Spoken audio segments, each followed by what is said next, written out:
Assalamualaikum warahmatullahi wabarakatuh. A'udzu billahi minasy syaithanir rajim. Bismillahirrahmanirrahim.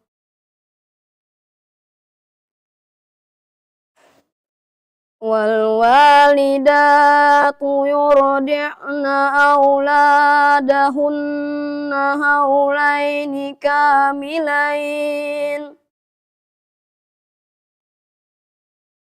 لمن أراد أن يتم الرضاعة وعلى المولود له رزقهن وكسوتهن بالمعروف لا تكلف نفس إلا وسعها لا تضار والدة بولدها ولا مولود له بولده وعلى الوارث مثل ذلك فإن أرادا فصالا عن تراض منهما وتشاور فلا جناح عليهما وإن أردتم أن تسترضعوا أولادكم فلا جناح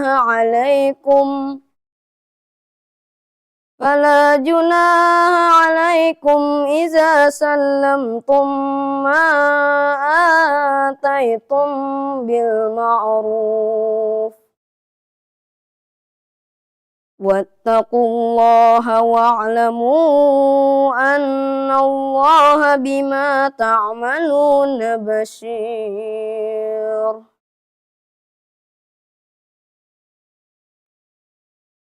Bismillahirrahmanirrahim. وقضى ربك ألا تعبدوا إلا إياه وبالوالدين إحسانا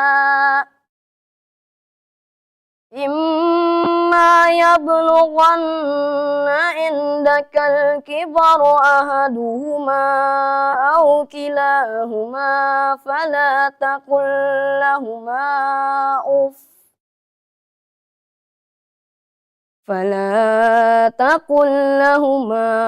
أف ولا تنهرهما وقل لهما قولا كريما.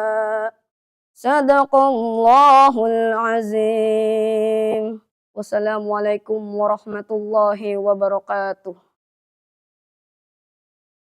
Aku berlindung kepada Allah dari godaan syaitan yang tertutup. Dengan menyebut nama Allah yang Maha Pengasih, lagi Maha Penyayang. Para ibu hendaklah menyusukan anak-anaknya selama 2 tahun penuh, yaitu bagi yang ingin menyempurnakan penyusuan, dan kewajiban ayah memberikan makan dan pakaian kepada para ibu dengan cara ma'ruf. Seseorang tidak dibebani, melainkan menurut kadar kesanggupannya. Janganlah seorang ibu menderita kesengsaraan karena anaknya, dan seorang ayah karena anaknya. Dan waris pun berkewajiban demikian. Apabila keduanya ingin menyapi sebelum 2 tahun, dengan kerelaan keduanya dan permusyawaratan, maka tidak ada dosa atas keduanya. Dan jika kamu ingin anakmu disusukan oleh orang lain, maka tidak ada dosa bagimu. Apabila kamu memberi pembayaran menurut yang patut, bertakwalah kamu kepada Allah dan ketahuilah bahwa Allah Maha melihat apa yang kamu kerjakan. Dengan menyebut nama Allah yang Maha Pengasih, lagi Maha Penyayang. Dan Tuhanmu telah memerintahkan supaya kamu jangan menyembah selain Dia. Dan hendaklah kamu berbuat baik pada ibu bapakmu dengan sebaik-baiknya. Jika salah seorang di antara keduanya atau kedua-duanya sampai berumur lanjut dalam pemeliharaanmu, maka sekali-sekali janganlah kamu mengatakan kepada keduanya perkataan "ah", dan janganlah kamu membentak mereka, dan ucapkanlah kepada mereka perkataan yang mulia. Maha benar Allah dengan segala firman-Nya.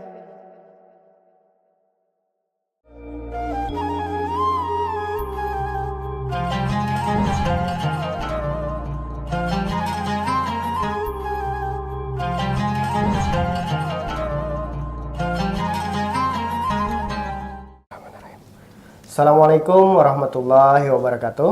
Waalaikumsalam warahmatullahi wabarakatuh. Alhamdulillah wa syukurillah, marilah kita panjatkan segala puji dan syukur kehadirat Allah Subhanahu wa taala yang mana telah memberikan kesehatan dan juga keberkahan di dalam umur kita sehingga kita bisa kembali berjumpa dalam program Gema Ramadan 1446 Hijriah di edisi ke-17 Ramadan. Dan tema kita pada hari ini ada apa nih, Rantai? Ada sosok anak soleh dan solehah. Nah, jadi pembahasan kita hari ini adalah sosok anak soleh dan solehah. Dan kita hari ini adalah kedatangan dari Dinas PPKB PPPA dan Ustadz Sukses Al-Mahdi. Assalamualaikum. Waalaikumsalam warahmatullahi wabarakatuh. Bagaimana kabarnya, Ustadz? Alhamdulillah. Ibu? Alhamdulillah. Alhamdulillah lancar. Ini sudah menuju pertengahan Ramadan. Betul, sudah 17 Ramadan ini ya. Sudah lewat. Alhamdulillah. Mudah-mudahan kita selalu disehatkan. Amin. Sehingga kita bisa mencapai kemenangan dan bisa berhari raya Idul Fitri 1446. Amin amin ya rabbal alamin. Dan izin Ibu, Ustadz, perbincangan kita hari ini adalah sosok anak soleh dan soleha. Alhamdulillah. Tentunya ini merupakan perbincangan yang sangat penting. Betul. Apalagi di dalam momentum bulan Ramadan, di dalam bulan suci Ramadan ini merupakan di mana kita atau orang-orang tua mendidik anak-anaknya. Iya, betul. Mengajarkan ibadah puasa, salat taraweh, dan tadarus Al-Quran. Iya, dan pastinya orang tua itu senang dan pastinya mau ya memiliki anak-anak yang soleh dan Iya, soleha. betul. Itu merupakan sebuah kebanggaan Betul sekali. bagi orang tua memiliki anak soleh dan soleha. Maka hari ini tepat sekali kita juga kedatangan dari Dinas PPKB PPPA, yang mana itu merupakan dinas yang biasanya memiliki tupoksi tentang perlindungan anak dan pemberdayaan perempuan. Iya. Oke, mungkin sebelum kita berbincang lebih lanjut, Ibu dan Ustadz mungkin Ibu boleh perkenalan dulu untuk para pemirsa SSTV yang sedang menyaksikan. Ya, terima kasih untuk kakak yang berdua nih hari inilah. Terima kasih kami sudah diundang ke sini. Jadi kami dari Dinas Pengendalian Penduduk, Keluarga Berencana, Pemberdayaan Perempuan dan Perlindungan Anak. Dalam hal ini saya adalah Kepala Bidang Pemberdayaan Perempuan dan Perlindungan Anak. Dan dinas kami ini mempunyai urusan tentang pengendalian penduduk, kemudian keluarga berencana dan juga pemberdayaan perempuan dan perlindungan anak. Jadi di situ kami juga ada UPT yang fungsinya adalah perlindungan untuk perempuan anak dari kekerasan. Kemudian kalau di bidang sendiri itu fokus ke pemenuhan anak-anak. Nah, jadi sesuai dengan tema hari ini tentang anak soleh soleha. Jadi sebenarnya itulah yang menjadi tugas kami di pemenuhan anak-anak. Artinya anak-anak kita, jadi sebelumnya mungkin Pak Ustadz izin, kalau di kami itu anak adalah seseorang yang berusia kurang dari 18 tahun termasuk dalam kandungan. Jadi bila usianya kurang 18 tahun anak. Nah, begitu usianya hari ini 18 itu sudah masuk dewasa. Nah, jadi itu yang fokus kita di dinas kami. Termasuk hak anak itu sendiri. Anak itu ada punya 4 hak dasar untuk anak, mulai hak untuk hidup seperti hak asasi manusia ya. Kemudian hak untuk tumbuh kembang, kemudian hak untuk mendapatkan perlindungan dan hak untuk berpartisipasi. Mungkin nanti anak sholah ini ditumbuh kembangnya, nah betul. munculnya di situ artinya nanti hubungannya Pak Ustadz lah. Oke, baik, terima kasih Ibu. Berarti kita dijelaskan oleh Ibu Nani tadi, berarti ada tupoksi juga yang dilaksanakan oleh Dinas PPKB PPA yang mana juga fokus kepada para anak-anak Bu ya. Para anak-anak. Iya, dan dikatakan Ibu tadi bahwa anak-anak itu kategorinya di bawah 18 tahun. Berarti walaupun badannya mau besar, gede, bongsor gimana pun tetap dianggap anak Iya. ya Bu ya. Sampai usia 18 tahun. Jadi begitu 18 teng udah Dewasa Bu. Remaja mungkin Bu ya. Remaja jadi jadi anak masuk dalam kandungan tadi. Nah, dalam kandungan itu sudah masuk anak. Jadi bukan bahasa janin ya Pak Ustadz lah. Ini kita dalam kategori sesuai dengan Undang-Undang Perlindungan Anak. Itu sudah masuk anak ya, mulai dalam kandungan juga sudah masuk anak. Kalau nanti umur berapa? Saya sebenarnya 18. Oh, masih 18. Tidak percaya Bu. 18. Tidak percaya kan Ibu ya. Sudah dewasa Bu. Sudah kepala 2. Baik, nantinya kan kita akan berbincang nanti ya. Terutama kan nanti ada sudut pandang dari dinas dan juga tentunya ada sudut pandang dari pandangan agama. Iya, betul. Nah, oke. Selanjutnya kita akan menyapa pada Ustadz. Jadi mungkin para pemirsa SSTV juga sudah tahu dengan Ustadz Sulsel Al-Mahdi ya. Apalagi setiap tahun menyaksikan Gema Ramadan ini. Pastinya tahu dong ya. Iya, betul. Oke, Ustadz mungkin pertama-tama nih kita akan berbincangkan tentang sosok anak soleh dan soleha. Oke, mungkin di dalam pandangan agama Islam apa sih pengertian dari sosok anak soleh dan soleha? Oh iya. Terima kasih atas kesempatan yang diberikan. Assalamualaikum warahmatullahi wabarakatuh. Waalaikumsalam. Bismillah, alhamdulillah, wassalatu wassalamu ala rasulullah Muhammad bin Abdullah wa ala alihi washabihi wa mawalah, amma ba'd. Tema yang kita bicarakan sosok anak soleh dan soleh ya, memang tema yang sangat-sangat menarik sekali. Dan kalau kita bicara tentang anak ya, dalam pandangan agama kita pun juga diperintahkan oleh Allah Subhanahu wa Ta'ala untuk mengikuti para nabi dan rasul dan juga orang-orang soleh yang mereka itu mengidam-idamkan agar dianugerahi anak yang soleh tentunya. Nah, di antara ayat Al-Quran yang membicarakan tentang itu yang berbunyi, Allah Subhanahu wa Ta'ala berfirman menghikayatkan tentang ucapan Nabiullah Ibrahim alaihissalam, yang ketika itu Nabiullah Ibrahim meminta kepada Allah agar diberikan anak yang soleh. Dalam firman Allah Subhanahu wa Ta'ala yang berbunyi, Rabbi habli minas solihin. Ya Allah, ya Tuhanku, berikan kepada aku anak yang soleh. Kemudian ada juga ayat Al-Quran yang Allah Subhanahu wa Ta'ala berikan sanjungan dan kabar yang menyenangkan kepada orang-orang yang melakukan beberapa hal, sifat-sifat yang Allah sebutkan. Diantaranya adalah yang mereka itu berkata, Rabbana habalana min azwajina wa dzurriyyatina qurrata a'yuni waj'alna lil muttaqina imama. Yang artinya Rabbana habalana, ya Allah ya Tuhan kami, berikan kepada kami min azwajina, dari pasangan-pasangan hidup kami, wa dzurriyyatina, dan anak keturunan kami, kesemuanya pasangan hidup kami dan juga anak keturunan kami, qurrata a'yun, mereka itu menjadi penyejuk mata kami, penyenang hati kami, wa ja'alna lil muttaqina imamah, dan jadikan kami menjadi imam atau panutan bagi orang-orang yang bertakwa kepada Allah Subhanahu wa Ta'ala. Nah, sekarang anak yang soleh itu yang seperti apa? Kemudian juga ada hadis, ya terlupa, ada hadis yang diriwayatkan oleh Imam Muslim bahwa apabila meninggal seorang hamba, maka terputuslah segala amalnya. Si orang yang telah meninggal tersebut tidak bisa menambah lagi amal soleh dan juga amal salah ya, orang yang membawa kepada dosa, kecuali dari 3 hal yang kemungkinan bisa akan selalu mengalir pahalanya kepada si mayit tersebut. Yang pertama adalah sedekah jariyah, wakaf dalam hal ini. Yang kedua, ilmu yang dimanfaatkan atau bermanfaat bisa diamalkan orang. Kemudian yang ketiga, anak yang soleh yang mendoakan kepada mereka itu. Nah, dalam ungkapan hadis tersebut, waladin solehin, anak yang soleh yang mendoakan kepada mereka. Nah, dari sana mungkin kita bisa ngambil isyarah, ngambil iktibar bahwa anak yang soleh itu seperti apa. Ternyata dalam hadis tersebut disebutkan yada'u lahu, yang ia mau mendoakan kepada kedua orang tuanya manakala mereka telah meninggal dunia. Ya, sebenarnya bukan hanya ketika meninggal dunia kemanfaatannya akan diberikan oleh anak yang soleh kepada orang tuanya, tetapi ketika mereka masih hidup pun anak yang soleh atau saleh itu akan selalu berbakti kepada mereka. Nah, kembali sekarang, anak yang soleh atau yang soleh itu yang seperti apa? Nah, menurut ahli tafsir ataupun pensyarah hadis yang barusan disebutkan di atas adalah seorang anak yang bertakwa kepada Allah Subhanahu wa Ta'ala dan berbakti kepada kedua orang tuanya.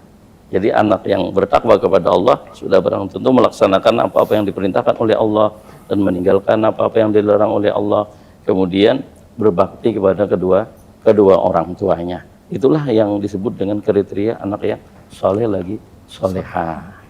Nah, untuk sebenarnya ya itu saja dulu yang bisa saya sampaikan. Iya, baik. Terima kasih Ustaz. Tadi sudah dikatakan oleh Ustaz Sukses Al-Mahdi bahwa sosok anak yang soleh dan soleha itu menurut pandangan Islam adalah anak yang berbakti kepada orang tua dan juga bertakwa kepada Allah. Iya, benar sekali. Namun kan Ustadz, untuk mewujudkan hal ini kita perlu proses yang panjang. Benar. Ya, tidak semata-mata kita mempunyai anak kemudian soleh. Iya, langsung soleh dan menjadi soleha. Pastinya orang tuanya harus ada ikut andil ya di dalam situ untuk membentuk anak itu menjadi soleh dan soleha. Iya, betul. Nah, ini dari pandangan dinas yang di sini dinas PPKB PPPA ya nanti ya. Bagaimana sih Ibu dalam proses parenting untuk mewujudkan anak soleh dan soleha ini? Apakah itu dimulai dari sebelum menikah? Maksudnya sama-sama memilih pasangan yang sama-sama belajar mungkin ya. Ya, ini apakah ada program Ibu yang dilaksanakan dari dinas PPKB PPPA? Oke, terima kasih. Jadi sesuai yang disampaikan Pak Ustadz tadi, artinya anak soleh, solehah lah kalau perempuan. Iya, benar. Jadi sebenarnya kalau dari bahasa Indonesia itu kan soleh itu taat dan bersungguh-sungguh untuk menjalankan ajaran gitu lah.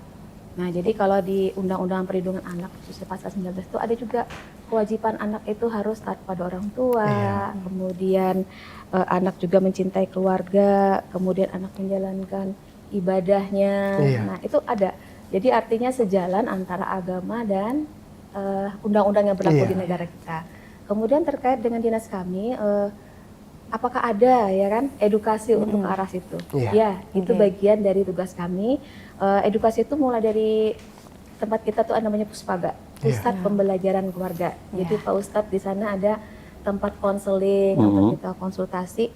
Misalkan nih kita punya ada yang baru menikah atau belum menikah, bagian ini sebenarnya menyiapkan sebuah keluarga. Jadi karena menikah tuh ada istilahnya bahasa Banjarnya tuh ujuk-ujuk kenal langsung menikah. Jadi kan itu ada baiknya kita saling mengenal dulu. Jadi kita kadang-kadang sosialisasi ke rupanya ke remaja nih ya. Sosialisasi artinya kita perlu kenal. Kemudian kita menyiapkan bagaimana keluarga yang kita hendaki nanti. Artinya ini perencanaan lah, harus berencana dulu. Nah, di situ ada juga generasi berencana genre kami itu. Nah, jadi mereka sudah tahu kalau menikah nanti harus jadikan keluarga yang berkualitas, ketahanan. Nah, itu sejak yang tadi mulai dari anak di sekolah nih kita sosialisasi, kemudian bagaimana pola asuh, kemudian di masyarakat ini bisa di tingkat PKK desa, kemudian PKK kabupaten, kemudian lagi ada yang namanya desa wisma Pak Ustadz. Nah, situ kita masuk. Artinya kita menyampaikan bagaimana tentang pola asuh sehingga sebelum mereka menikah sudah punya bekal. Jadi kan pengasuhan itu bukan hanya dari segi pendidikan kita secara duniawi lah, kita masukkan juga yang bagaimana parenting sejak dalam kandungan Pak Ustadz. Nah, sudah kita artinya anak diajak mau ngobrol dulu. Mungkin dari segi kita agama lah ada melalui macam-macam parenting sudah. Nah, jadi kita lakukan mulai bawah dari tingkat desa, kecamatan, kabupaten. Jadi supaya bersinergi, artinya jangan mulai di orang kota aja tahu. Ada misalnya di desa juga. Jadi sama-sama dan mulai tingkat sekolah. Mulai di TK kami sudah masuk. Jadi anak-anak diajarkan, orang tua diajarkan. Jadi terpadu nih antara siswanya, orang tuanya, gurunya untuk menyiapkan sebuah keluarga yang harmonis tentunya lah. Akhirnya udah harmonis nanti turunnya kan anak-anak soleh-solehah. Nah itu. Oke, betul. Luar biasa berarti nanti ya peran dari dinas PPKB PPPA ini untuk mendampingi mulai dari sebelum menikah Bu ya. Kemudian sebelum menikah. Jadi itu perlu dipersiapkan Ustaz ya. Ya benar. Karena perlu proses yang panjang. Berarti pemerintah juga memberikan perhatian ini ya kepada masyarakat untuk membentuk suatu keluarga yang bahagia dan harmonis. Iya, betul. Oke, baik Ibu. Ada pertanyaan nih Bu. Kalau umur menikah nih Bu, apakah menjadi faktor suatu saat nantinya dia kalau mempunyai anak mungkin mempengaruhi pola asuh, pola asuh dan parentingnya itu Ibu. Nah untuk menikah itu sendiri, kalau menikah kita harus tercatat lah Pak Ustadz lah. Nah itu undang-undang perkawinan usianya harus 19 tahun. Itu supaya tercatat. Sekarang kalau kita menghindari usia pernikahan usia anak, artinya usianya ada boleh ya usia kurang 18. Jadi menikah idealnya kita harus tercatat. Jika ada yang istilahnya apa Pak Ustadz? Bawah tangan. Bawah tangan. Jadi tercatat itu usianya harus 19 tahun. Kemudian ada lagi usia yang menikah ideal. Jadi idealnya perempuan itu 21, yang laki-lakinya 25. Kenapa harus itulah kan?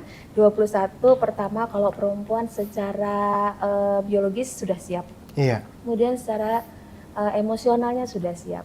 Kalau laki-laki 25 kebanyakan sudah begawi lah Pak Ustadz lah. Begawi, insyaallah. Nah, artinya nanti bukan hanya sekedar melahirkan tapi bisa memelihara anaknya itu. Jadi di tempat kami itu Pak Ustadz ada namanya Puspaga. Mereka memberikan konseling kepada calon pengantin.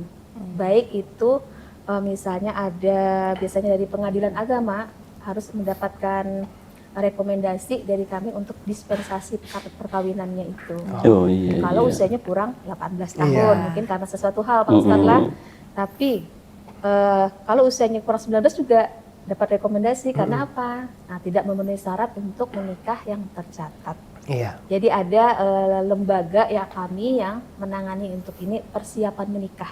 Jadi misalnya nanti karantin misalnya lah. Nah sama kakak kami hendak nikah boleh aja.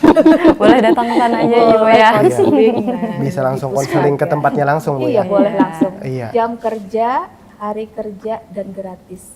Tempatnya di mana itu Bu? Tempatnya itu di depan kantor kami ya di Dinas KB.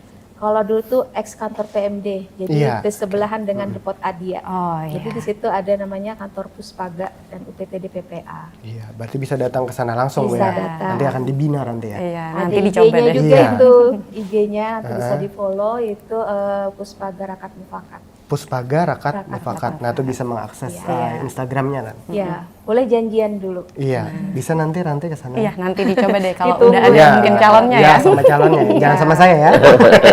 Enggak lah.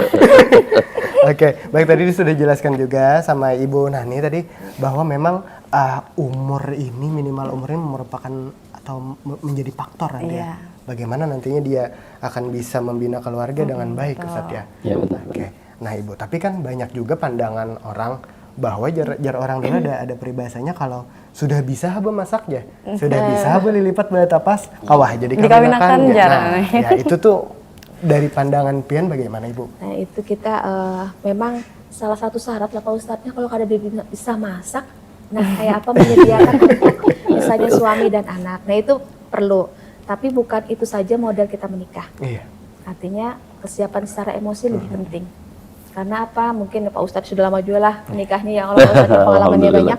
Artinya emosi kita tuh teruji saat kita menikah. Nah itu yang penting. Kadang-kadang usia terlalu muda, emosinya masih belum stabil mungkin. ada yang usianya menikah misalnya 15, 16, masih mau bermainan Pak Ustadz tadi. Mhm. Yang laki asik mau main bola, Iya. yang bini masih hendak jalan dengan teman-temannya, akhirnya datang berkelahi. Iya. Hanya seminggu 2 minggu sudah lapor lagi wadah kami. ada masalah. Nah, perbedaan itu memang baru tahu setelah kita sama-sama lah. Nah, itu yang harus dipersiapkan artinya secara emosinya. Kemudian hal bisa masak ya harus. Iya. Kan ada mungkin belanja terus Iya, lah gitu. Nah, iya. itu. Kemudian kita pertimbangkan ekonomi. Kadang-kadang kalau ekonominya sudah agak di bawah dan umur-umur situ kalau belum bekerja artinya masih minta ke orang tua. Iya, betul. Jadi beban. Artinya ayah ibu jadi beban. Iya. Tadinya 1 jadi 2 ini kan belum Iya. nanti punya anak. Nah itu. Jadi itu orang dulu lah. Artinya orang dulu bagus juga tapi tidak sepenuhnya harus kita ambil. Kita sesuaikan dengan kondisi sekarang dan banyak juga prinsip orang tua dulu yang bagus yang masih bisa kita pakai saat ini. Jadi kita kondisikan dengan Iya. saat ini. Iya, baik. Terima kasih Ibu. Berarti untuk menikah itu tidak hanya bisa memasak Iya. saja. Pastinya ada faktor-faktor Iya. lain. Oke. Yang pertama tadi kan dikatakan Ibu bahwa memang faktor terpenting selain finansial Bu ya, itu adalah emosional. Iya, karena emosional ini berpengaruh juga pastinya ya ke anak ya. Betul, karena kata Jaribu tadi mungkin yang biniannya masih keanuman, Iya. anak perjalanan, Iya, yang lakiannya masih enak main bola. Akhirnya anaknya Tidak terurus. mungkin, iya, terlantar. Iya, betul. Insya Allah. Oke, nih mungkin dari Ustadz nih Ustadz, seberapa besar sih Ustadz peran keluarga dalam membentuk atau membentuk karakter anak sehingga mewujudkan anak itu menjadi anak soleh dan soleha? Oh iya. Nah, seberapa besar peran keluarga dalam membentuk anak yang menjadi anak yang soleh atau soleh? Ya sangat-sangat penting sekali. Karena orang yang pertama kali berinteraksi dengan anak itu ya keluarganya, dalam hal ini ayah dan ibunya. Maka dalam agama kita itu Nabi kita Shallallahu Alaihi Wasallam pernah bersabda, "Muru auladakum bis sholati wa hum abna'u sab'in, wadribuhum 'alaiha wa hum abna'u 'ishrin." Yang artinya suruhlah anak-anak kalian, ajaklah anak-anak kalian untuk mengerjakan sholat 5 waktu ketika mereka itu berusia 7 tahun. 7 tahun dan ya diperintahkan cuma mengajak, membawai belajar kita. Nah, bagaimana caranya nanti mungkin ya bisa-bisanya kita sebagai orang tua supaya anak itu nurut dengan apa yang kita ajak. Nah, kemudian wadribuhum 'alaiha wa hum abna'u 'ishrin.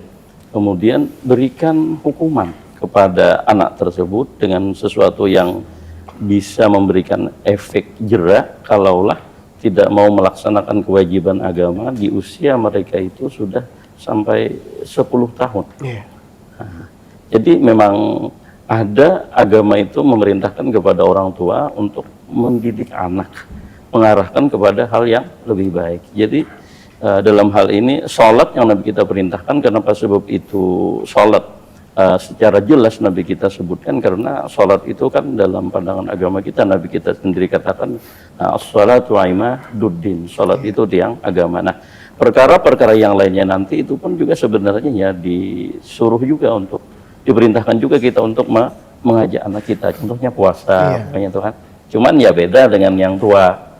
Makanya ada istilah anak-anak itu puasa apa istilahnya? Puasa yang separuh harinya. Puasa tangkop lah istilahnya. Puasa sambung, puasa nyambung. Jadi memang dilakukan pembiasaan sejak dini, sejak kecil. Ya intinya diarahkan kepada hal-hal yang baik, yang positif. Nah, ada nanti kewajiban kita untuk memerintahkan atau menyuruh atau mengajak anak kita untuk mengerjakan kebaikan di usia yang 7 tahun tadi. Itu perkiraan kira-kira kalau usia sekolah itu kelas berapa? SD tahun. SD 7 tahun lah, mau naik ke kelas 2 itu sudah 7 tahun. 7 tahun. Oh iya. Jadi orang tua di usia 7 tahun itu ya berkewajiban untuk mengajak, untuk mengenalkan, untuk memberitahukan tentang kewajiban-kewajiban yang mesti mereka lakukan. Dan itu sebagai media untuk latihan mereka. Jadi ketika remaja kemudian bahkan dewasa nantinya, karena sudah terlatih kan dari kecilnya, ya insya Allah kedepannya akan mudah untuk melaksanakan syariat agama Islam khususnya. Jadi memang ada kewajiban dari orang tua untuk mengarahkan itu. Iya. Dan penting sekali Iya. karena diwajibkan dalam pandangan agama kita. Oke. Iya, berarti besar sekali ya Ranti ya. peran Peran dari keluarga ini untuk Iya, betul. bisa membentuk pola anak yang menjadi anak soleh dan soleha. Berarti bagaimana tuh Ustadz kalau seandainya orang tuanya cuma mengajak saja nih tapi tidak Mencontohkan. Iya, tidak Iya. mencontohkan. Jadi Cuma menyuruh ibaratnya, Iya. tapi kan menggawi. Dia memang seharusnya ya orang tua dulu mencontohkan kan. Dengan sendirinya anak itu tuh menyaksikan bahwa witannya ini menggawi apa kada. Iya. Nah, ternyata umpamanya yang orang tua ini bisa menyuruh aja umpamanya dulu. Ya si anak itu tentunya akan lebih ngikut terhadap perilaku yang dicontohkan oleh orang tua ketimbang omongannya, ketimbang perintahnya. Maka ya di samping kita mengajak ya orang tua itu harus mencontohkan. Iya. Nah, mencontohkan, memberikan apa kita tuh hal-hal yang menampakkan hal-hal yang positif yang mengarah kepada kebajikan. Jadi intinya ya orang tua ya memang seharusnya semestinya ya harus soleh dulu. Iya. Soleh dulu, kemudian ya insya Allah anaknya nanti dengan usaha dan ikhtiar kita untuk mengarahkan atau membentuk anak yang soleh, yang taat kepada Allah dan Rasul dan berbakti kepada orang tua sambil jalan. Insya Allah Iya. nantinya akan dengan sendirinya insya Allah akan terbentuk nanti karakter anak itu menjadi anak yang soleh lagi, soleha. Iya. Oke, berarti tidak hanya dengan ucapan Ranti ya. Karena kan anak ini bisa meniru juga karena melihat perbuatan dari orang tuanya. Jadi selain kita menyuruh atau memerintahkan untuk sholat atau mengaji, orang tuanya juga harus melaksanakannya juga. Iya, benar. iya betul. Nah itu tadi bahwa peran keluarga sangat penting. Nah berarti kembali ke Ibu Nani, Ibu kalau terlanjur nih Ibu, mungkin sudah terlanjur menikah muda nanti ya, di bawah umur 18 tahun tadi. Cuma memang emosionalnya masih labil, tapi tetap ingin mempertahankan keluarganya itu. Nah itu bagaimana, walaupun mungkin sudah ada masalah atau bagaimana, itu apa tindakan dari dinas mungkin Ibu? Jadi sudah terlanjur basah lah. Iya, sudah terlanjur. Kayak apa dah? Sudah terlanjur kayak apa Bu? Mungkinkah misalnya berpisah? Iya. Kan ada mungkin. Nah itu menambah beban baru lagi. Iya. Jadi seandainya pun terjadi usianya kurang 18 tahun. Kemudian yang mungkin memberatkan lagi sudah terjadi punya anak. Iya. Nah, ini masalah jadi bukannya tadi menikah itu mengurangi masalah orang tua, Iya. Malahan nambah. malah menambah. Karena apa? Secara ekonomi otomatis Iya. bertambah. Kemudian apalagi kedua pasangan misalnya belum mendapat penghasilan tetap, Iya. orang tua lagi. Nah itu kayak apa sudah terlanjur gini? Udah kita terima lah Ustadz lah. Nah, artinya kita kada boleh mau lari kemana lagi ya. Iya. Nah kita terima, artinya yang misalkan dia belum hamil, nah itu mungkin sarannya menunda dulu. Iya. Karena apa? Usia kurang 18 tahun rentan terjadinya kematian ibu saat persalinan, kemudian perdarahan. Nah itu ujung-ujungnya kematian. Kemudian lagi dari segi bayi, kebanyakan anaknya nanti lahir berat badannya kurang. Iya. Nah itu yang Prematur ya, bayi. sudah prematur. Nah itu pengaruh. Nah itu seandainya dia belum hamil, mungkin bisa menunda dulu untuk kehamilannya. Tapi kayak apa kalau sudah hamil nih? Iya. Nah terlanjur hamil usia kurang 18 guru. Iya. Artinya beresiko ketika dia melahirkan. Jadi pencegahannya gimana supaya jangan beresiko? Harus rajin ke bidan, dokter. Nah, jadi di bidan desa ada kita. Jadi kontrol rutin. Kemudian mamanya tetap makanannya bergizi. Iya. Jaga kesehatan. Sudah mamanya usianya kurang kan, untuk dia sendiri tumbuh kembang perlu gizi. Sekarang ada lagi di rahimnya. Jadi dua nih kebutuhannya. Iya. Nah itu yang harus dipenuhi. Jadi nanti ketika dia akan persalinan sudah siap nih si ibu. Iya. Jadi terhindar dari yang namanya nanti perdarahan atau anemi. Nah itu. Kemudian si ayah emosinya disiapkan. Iya. Ini bakal ribut nih, bakal begadang nih kan gitu nantinya. Nah itu. Dari segi si nenek, nah nenek dan kakeknya ini dipersiapkan. Iya. Jadi kita semua bukan hanya satu pihak, tapi tadi semua keluarga menanggung. Nah itu kita arahkan sudah, ini persiapannya banyak nih lah. Pokoknya yang pertama persiapan supaya melahirkan selamat dan aman. Iya. Nah lah semua kedua-duanya, artinya ibunya aman, bayinya aman. Kemudian ayah persiapan secara ekonomi terpaksa ayah saya dibantu nih. si Kai nih membantu, si nenek membantu. Nah, kemudian sudah persalinannya harus di Paskes. Jangan sampai sama dengan dukun kampung, menambah resiko kan. Nah itu, artinya yang persiapan seperti itu yang harus kita sampaikan ke seandainya terjadi. Nah, itu memang ada kita klien kita yang datang ke Puspaga. Jadi harus diapakan nih. Jadi sebagai dinas pengampu, jadi kami nih koordinasinya Pak Ustadz dengan bidan tadi. Misalnya ini di desa A, maka kami menyampaikan nih di desa Pian nih ada kasus, artinya lah kita pantau sama-sama.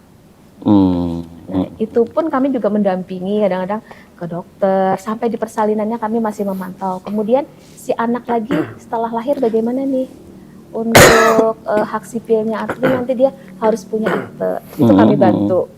Karena itu masih bagian dari kami, jadi dipastikan hak anaknya itu terpenuhi. Jadi hak untuk dia dilahirkan, hak dia untuk tumbuh dan kembang, kemudian hak dia memperoleh hak sipilnya seperti akte, kemudian kartu identitas anak. Nah itu harus punya.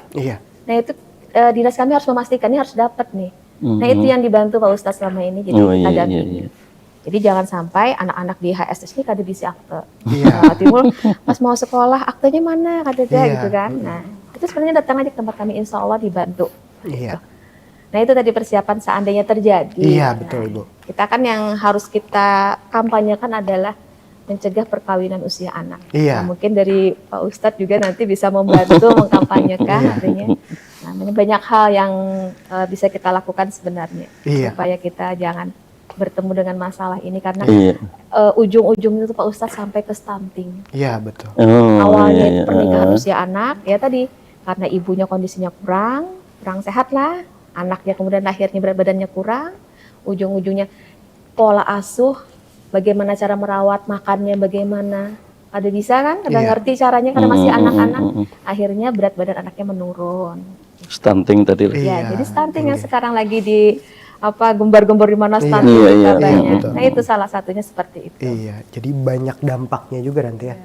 Berarti intinya itu keluarga itu berpengaruh juga ya. Sangat-sangat berpengaruh. Menentukan anak. Apalagi nih yang perkawinannya tadi termasuk usia anak ya Bu ya. Itu memerlukan perhatian yang lebih, khusus. Memang dampak yang didapatkan atau dihasilkan dari perkawinan usia dini sangat banyak Bu ya. Pertama tadi emosional belum stabil, mungkin finansial juga belum bisa mencukupi Bu ya. Kemudian itu tadi kalau tidak bisa mencukupi kebutuhan atau nutrisinya, maka akan terjadi stunting. Anaknya, betul. Oke. Ini dari Ustadz nih Ustadz, melihat atau memandang tentang perkawinan dini ini bagaimana Ustadz di dalam agama Islam? Dalam agama Islam sebenarnya kalau kita lihat telusuri hukum dasar itu, selama syarat dan rukun pernikahan itu terpenuhi ya tetap sah.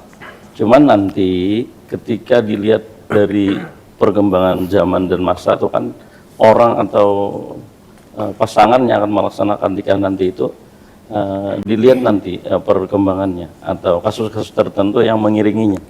Nanti bagaimana yang terbaik dan bagaimana di usia yang seperti apa yang akan menimbulkan dampak yang tidak baik dan dampak yang seharusnya yang bisa kita minimalisir atau bisa kita hilangkan, dan di usia yang keberapa yang memang si pasangan yang calon mempelai ini sudah memang siap baik secara mental, secara finansial, fisik dan lain-lain sebagainya. Jadi agama itu memandangnya itu seperti itu tadi. Tetapi nanti ketika kita hidup bernegara, kita hidup di satu negara, kita seyuknya untuk ngikut apa yang diterapkan dalam aturan negara tersebut. Karena memang dipandang dari segi kaidah dalam agama kita itu, ketika memang pernikahan yang di bawah umur tadi ya Bu ya, itu tanya mudaratnya itu lebih banyak ya, diantisipasi nantinya supaya kemudaratan itu bisa kita minimalisir, maka bagaimana seharusnya pernikahan itu yang sebaiknya. Jadi menurut agama itu sebagai harus sesuai dengan syarat dan rukunnya, kemudian dipandang dari masalah perkembangan zamannya tadi. Jadi baik dari hal fisiknya, kemudian segi hal-hal yang lainnya tadi, nah, itu ada perlu dipertimbangkan juga. Iya. Ketika memang secara agama sah, nanti kan belum tentu menjadikan kemaslahatan untuk mereka. Boleh jadi dalam perjalanan keluarganya nanti ada hal-hal yang mungkin bisa memudaratkan dan lain-lain sebagainya. Maka ya agama itu ya insya Allah akan ngikut hal-hal yang memang ada lebih maslahat di dalamnya ketimbang nanti ada kemudaratan di dalamnya. Maka kalau kemudaratan itu ada, maka seyogianya atau semestinya diantisipasi terlebih dahulu. Iya, Masya Allah. Terima kasih Ustadz. Iya. Itu tadi juga sudah dikatakan Ustadz bahwa memang ini selaras nanti ya. Iya, bahwa selaras. Pandangan agama juga pun kalaunya memang belum siap, sebaiknya lebih disiapkan lagi. Sama juga Bu ya, harus disiapkan karena kan peran orang tua untuk mengarahkan anaknya ini juga sangat-sangat penting. Jangan melihat kayak Jarulun tadi sudah ganal, sudah bisa memasak, langsung dinikahkan. Iya, padahal kan belum tentu siap secara mental dan finansial. Oke, nah mungkin terakhir nih Bu, tantangan terbesar nih Bu, apalagi ini kan udah zaman modern, zaman digital. Apa tantangan terbesar dari orang tua dalam membentuk pola asuh anak yang baik ini Bu? Iya. Ya, tantangan mungkin terbesar kita saat ini ya Pak Ustadz lah, termasuk kita nih sebagai orang tua mungkin karena tadi seperti kakak sampai tadi lah, kita ini di era digital, semua serba digital. Sekolah pun kita sebenarnya memerlukan, tapi tinggal kita bagaimana menyikapi sisi positifnya. Kan ibaratnya mata pisau nih, salah pakai kita kena yang negatifnya. Jadi bagaimana kita mengarahkan anak-anak kita pakai nih zaman canggih sekarang kita yang positifnya. Mungkin agak repot kita sebagai orang tua, tapi itu tadi artinya kontrol orang tua, kemudian terbuka, komunikasi terbuka di rumah itu sangat penting. Kemudian tetap luangkan waktu. Jadi sebenarnya pemerintah daerah itu sudah sangat bagus lah menetapkan antara maghrib dengan isya itulah guru lah. Nah artinya stop TV, stop segala-galanya.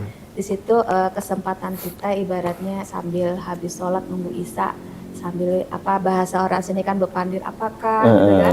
Karena ada waktu, mungkin orang tuanya sibuk, anak sibuk. Sekarang sekolah juga sampai sore. Nah, full day. Ya full day. Jadi artinya keterbukaan di keluarga, kontrol orang tua tetap. Jadi kemudian satu, bukan hanya kontrol tapi kita juga kayak tadi kan misalnya ini malah harus sholat. Antara yang maghrib dengan isya tadi, misalnya kita komitmen bersama tidak membuka HP sama sekali, sama-sama HP kita store aja misalnya. Artinya rentang waktu yang kurang lebih 2 jam lah kita stop dulu sementara. Nah, tapi kadang-kadang orang tua ini tidak bisa beri contoh nih. Mama buka HP misalnya. Betul. Nah, apalagi untuk tingkatan SD biasanya cepat menirunya. Jadi terpenting adalah lebih awal kita mendidik anak, kemudian kita juga memberi contoh. Jadi bukan hanya sekedar perintah-perintah nih, perintah gitu kan, contoh. Nah kemudian juga yang tips mungkin lah juga sebagian ini adalah ada 7 kebiasaan baik lah yang sekarang sedang dicanangkan juga oleh Kementerian Pendidikan Menengah dan Dasar itu, Ustadz. Mulai dari bangun tidur, ya kan, lebih awal, kemudian mereka harus olahraga pagi. Nah itu berolahraga pagi, kemudian juga beribadah. Jadi bangun tidur, beribadah ini nyambung nih dengan kegiatan kita lah Islam. Dari bangun, ibadah, kemudian olahraga, kemudian makan bergizi, kemudian nanti anak itu gemar belajar, kemudian nanti dia lagi bermasyarakat, artinya berkumpul, ada anak bahapsi, apalah bermasyarakat, kemudian satu adalah tadi juga tidur cepat. Ini salah satu yang tadi mengantisipasi zaman kita gadget ini. Tidurnya harus cepat, paling tidak jam 9, jam 10 udah stop. Dan orang tua artinya ayah dan ibu ini memastikan jam 10 itu sudah. Kita harus tidur semua sama-sama. Jangan menyuruh tidur bapaknya masih betul. Nah itu sebenarnya tantangan ada, tapi kita punya cara bagaimana kita menghadapi tantangan. Oke, terima kasih Ibu. Berarti memang Ranti ya, tantangan ini kan memang tidak bisa dihindari Bu ya, apalagi semakin luasnya perkembangan zaman itu semakin canggih juga teknologi Bu ya. Jadi bagaimana caranya kita menghadapinya tadi yang dijelaskan oleh Ibu tadi. Memang kembali lagi ke orang tuanya juga. Memang kata Ibu tadi harus lebih ekstra Bu ya. Ekstra. Untuk mengawasi karena kan bisa kita lihat contohnya perkembangan dunia digital dan modern ini. Dahulu kan orang-orang tua kai-kai kita, datung kita banyak mungkin boleh Ustadz lah, ada yang 10, ada yang 12, cuma anak-anaknya terurus dengan bagus saja. Dan di zaman sekarang kan mungkin anak 1, 2 sudah kewalahan Bu ya. Nah ini mengapa tantangan di era modern digital ini harus sangat-sangat ekstra kita hadapi. Kan ada gadget. Iya betul. Anak lebih berfokus kepada gadgetnya. Nah itu tadi yang harus kita fokuskan dan perlu pengawasan ekstra nanti ya. Oke, mungkin terakhir dari Ustadz, mungkin Ustadz selain dari tadi kan peningkatan ketakwaan untuk anak dan juga ada puspaga Bu ya dari pemerintah. Nah mungkin ada doa-doa nggak Ustadz atau amalan-amalan untuk menjadikan yang mungkin masih dalam kandungan hingga saat sampai sudah lahir bisa menjadi sosok anak yang soleh dan soleha. Iya. Yang dari awal pembicaraan tadi yang disampaikan tadi, ada doa yang memang sangat-sangat sangat-sangat layak dan sangat-sangat bagus sekali untuk kita baca di setiap selepas salat 5 waktu ya khususnya. Yang bunyinya itu Rabbana hablana min azwajina wa dzurriyyatina qurrata a'yunin waj'alna lil muttaqina imama. Nah, yang artinya Rabbana hablana, ya Allah ya Tuhan kami, hablana, berikan kepada kami, min azwajina, dari pasangan hidup kami. Entah kita sebagai suami kan pasangan hidup kita istri. Kalau istri yang berdoa pasangan hidupnya ya suaminya. Wa dzurriyyatina, dan anak keturunan kami. Qurrata a'yun, agar mereka itu semua menjadi penyejuk mata kami, penenang hati kami. Jadi kada jadi masalah atau menimbulkan hal-hal yang menyusahkan orang tua lah. Kita berharap itu semua. Waj'alna lil muttaqina imama, dan jadikan kami menjadi panutan bagi orang-orang yang bertakwa yang lainnya kepada Allah Subhanahu wa taala. Itu doa yang luar biasa sekali itu. Nah, tetapi kayaknya itu doa yang memang sangat layak sekali dibaca oleh orang yang sudah berpasangan kayaknya. Kalau belum punya istri ya mudah-mudahan. Mudah-mudahan cepat ya. Atau belum punya suami. Disiapkan terlebih dahulu Bu ya. Nah, bisa diamalkan. Mudah-mudahan itu tadi doa yang luar biasa Satya. Mungkin pada para pemirsa nih yang menyaksikan bisa disaksikan lagi nanti ya, untuk bisa kita dengarkan doanya. Mungkin itu bisa diulang-ulang. Bisa kita amalkan ya. Sehingga bisa mudah-mudahan menjadi harapan anak-anak dan cucu kita nanti menjadi anak soleh dan soleha. Masya Allah. Terima kasih banyak Ustadz, Ibu sudah hadir ke Gemar Ramadan edisi ke-17 ini di tahun 1446 Hijriah. Dan kesimpulan yang dapat kita ambil pada pembicaraan kita pada hari ini adalah mewujudkan atau menjadikan sosok anak yang soleh dan soleh itu tidak terlepas dari peran orang tua dan keluarga. Maka oleh sebab itu, marilah kita sebagai orang tua bisa terus mencontohkan agar anak-anak kita bisa terus meningkatkan ketakwaannya kepada Allah Subhanahu wa taala. Menghabiskan mungkin waktu bersama anak-anak. Betul ya. Dan juga tadi Rantia sudah dijelaskan oleh Ibu Nani bahwa untuk keluarga yang mulai berencana Bu ya, atau mau mempersiapkan keluarga perkawinannya anaknya, bisa langsung datang ke Dinas PPKB PPPA untuk bisa dibina langsung atau didampingi langsung Ibu ya. Konsultasi. Betul. Nanti bisa diakses langsung, ada Instagramnya tadi nanti ya. Nah, bisa Puspaga Rakat Mufakat. Nah, itu terima kasih banyak Ibu Ustaz sekali lagi. Mudah-mudahan kita selalu disaatkan oleh Allah Subhanahu wa taala, dan mudah-mudahan anak dan cucu kita menjadi sosok anak yang soleh dan soleha. Saya Muhammad Kamil Syabani bersama saya Miranti Mardetila, bersama Ustadz Sukses Al-Mahdi dan Ibu Nani mengucapkan selamat berbuka puasa kepada seluruh pemirsa SSTV yang menyaksikan pada hari ini. Gemar Ramadan 1446 Hijriah, menggali hikmah, menebar berkah di bulan suci Ramadan. Assalamualaikum warahmatullahi wabarakatuh. Waalaikumsalam warahmatullahi wabarakatuh.